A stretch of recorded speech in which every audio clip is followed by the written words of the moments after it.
दोस्तों, आज हम बात करने जा रहे हैं पुराने दौर की अभिनेत्री शम्मी जी के बारे में, जिन्होंने कई बेहतरीन फिल्मों में काम किया है। कहीं आप इन्हें अभिनेता शम्मी कपूर ना समझ लें।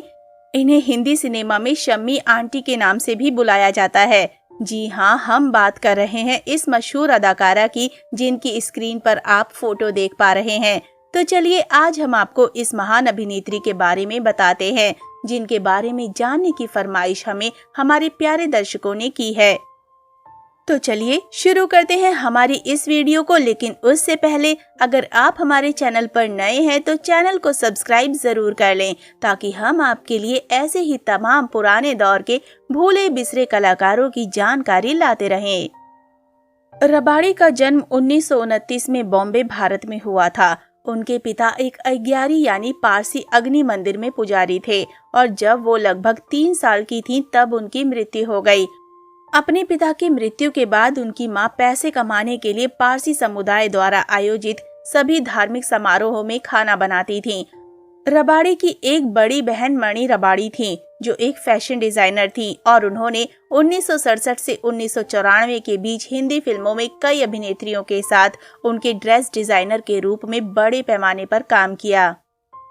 उनकी मां की छोटी बहन उनके साथ रहती थी। वे 1930 से 1947 की अवधि में दक्षिण मुंबई के परेल में टाटा ब्लॉक्स में रहते थे। उनकी बहन अपनी माध्यमिक स्कूली शिक्षा पूरी करने के बाद जॉनसन एंड जॉनसन में सचिव के रूप में शामिल हो गईं।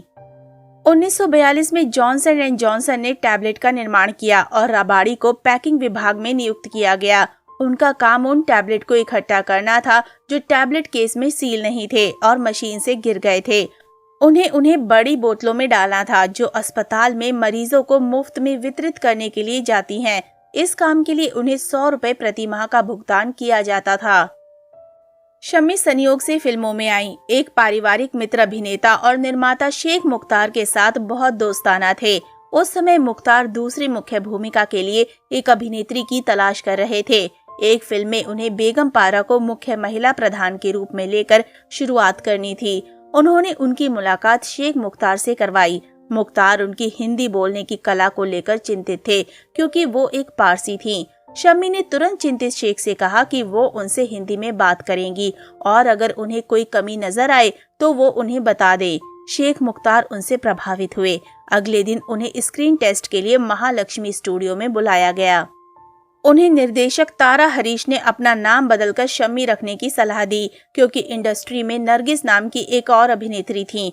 उनका मासिक वेतन 500 रुपए था। उन्हें इस शर्त के साथ 3 साल का अनुबंध करने के लिए कहा गया कि वो उनकी अनुमति के बिना बाहर काम नहीं कर सकती। जनवरी 1949 में जब उन्होंने अपनी पहली फिल्म उस्ताद पेड्रो के लिए साइन किया, तब वो सिर्फ 18 साल की थी।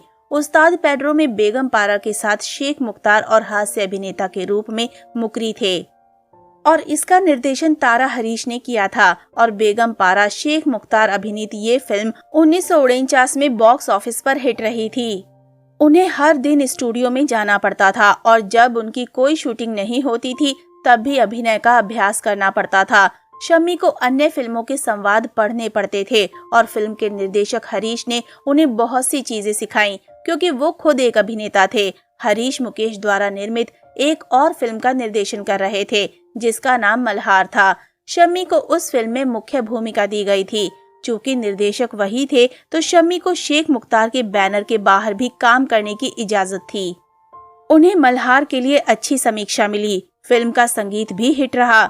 मल्हार ने शम्मी को स्टार बना दिया। शम्मी अब आर्थिक रूप से स्थिर थे, इसलिए वे बांद्रा चले गए। मल्हार की शूटिंग के दौरान वो नरगिस दत्त से उनकी मां जद्दन बाई के माध्यम से मिली।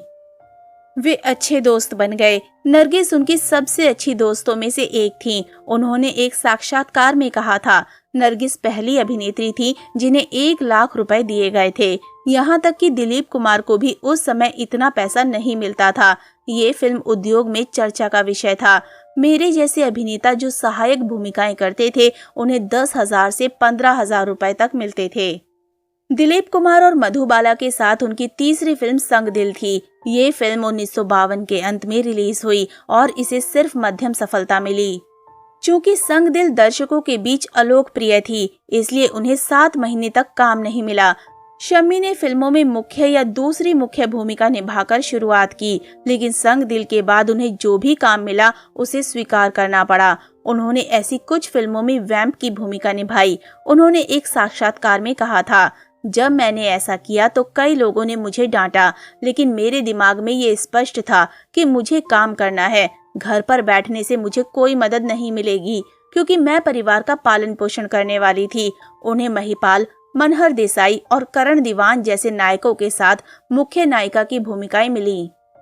के आसिफ की हिट फिल्म मुसाफिर खाना की रिलीज के बाद उन्हें इसी तरह की भूमिकाओं की बाढ़ आ गई। इस फिल्म में कॉमेडियन जॉनी वॉकर के साथ उनकी भूमिका को सराहा गया।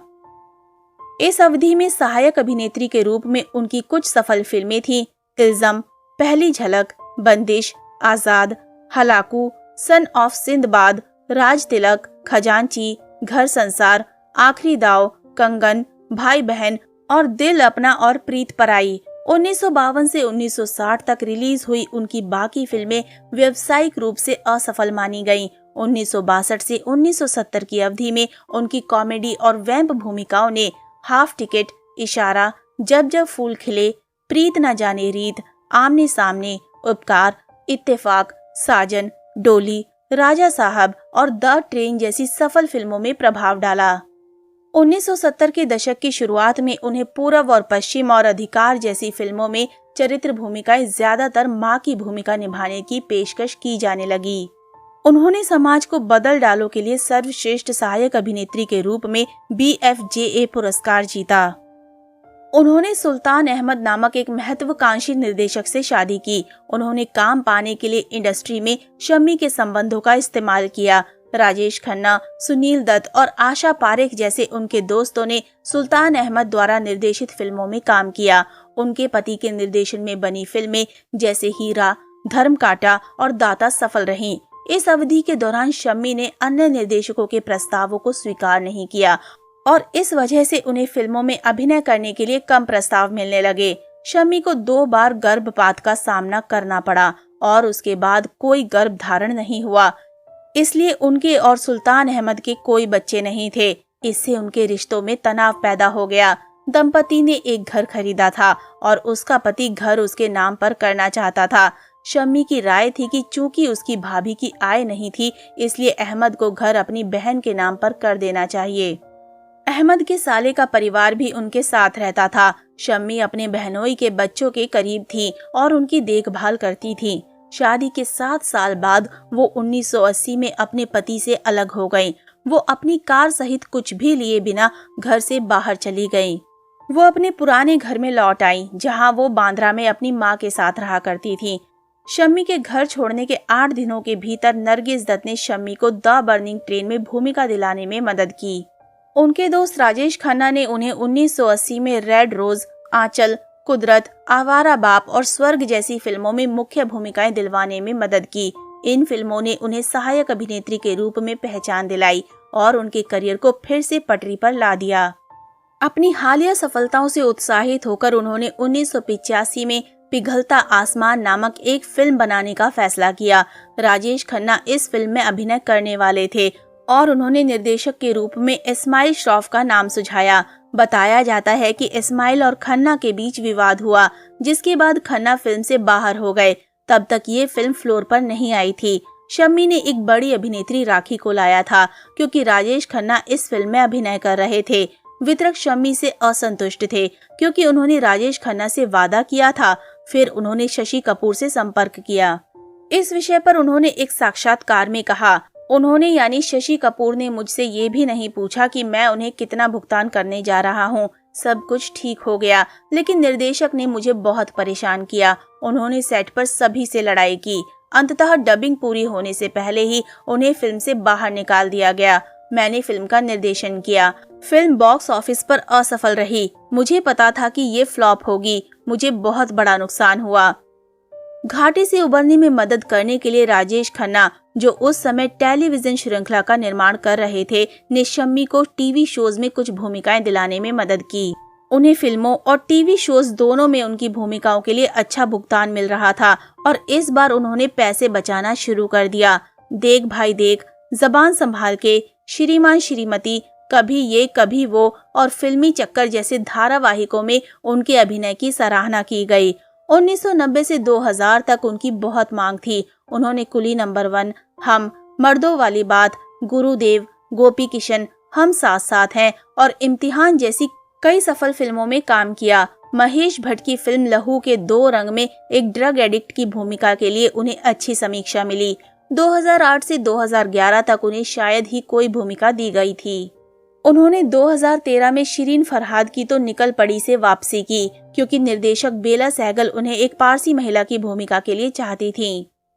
शम्मी ने फिल्म निर्माता और निर्देशक सुल्तान अहमद से 7 साल तक शादी की थी। उसके बाद उनका तलाक हो गया। शम्मी का 6 मार्च 2018 को 89 वर्ष की आयु में नींद में निधन हो गया था। तो दोस्तों, अभी के लिए बस इतना ही। मिलते हैं अगली वीडियो में। तब तक आप सब अपना ध्यान रखिए। Bye bye.